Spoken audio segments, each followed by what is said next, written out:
can't respect Christians anymore. They set Notre Dame on fire. People walk around with t-shirts. Jesus is gay in TVs. They're making fun of Christianity on TV. They're mocking your God in front of your face, and Christians don't say a word. They spit on him, and they took the reed and struck him on the head. And when they had mocked him, they stripped him of his robe, and put his own clothes on him, and led him away to crucify him. When he was reviled, he did not revile in return. When he suffered, he did not threaten, but continued entrusting himself to him who judges justly. For I have given you an example, that you should do just as I have done to you. Truly, truly, I say to you, a servant is not greater than his master, nor is a messenger greater than the one who sent him. Christianity is not Islam. Christ told us to follow him through persecution and that we would suffer for his sake. Jesus is not a God so insecure he has to worry about those who hate or mock him.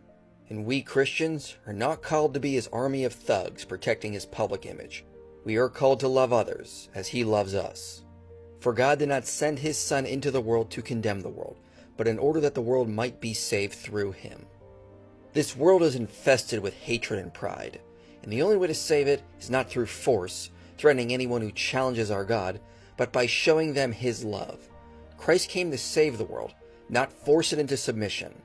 While we were his enemies, Christ died for us, and now we are called to show that exact same love, and that is what will make the world a better place. And so it's no wonder that research shows Christianity correlates with a decrease in interstate armed conflict, as well as correlating with more civil liberties, democracy and education, political stability, and citizen empowerment, whereas Islam correlates with none of these things and actually correlates with an increase in interstate armed conflict. Jesus knows what it is to be hurt by religion, what it is to be the least of us, and what it is to suffer as one of us.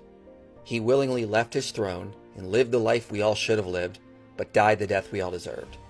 That is a God I can follow. That is a God I can give my life to. A God who never leaves his throne, and because of his insecurity demands that his followers protect his public image, is not a God of love or salvation. Whereas Christ, in his infinite wisdom, knew the only way to save a world filled with pride and hate is with love, and he started that revolution with leading by example. That is why we don't go after people for burning buildings that can be rebuilt, or wearing t-shirts that don't harm anyone. We're here to save souls, and you do that by loving them, not forcing them into submission.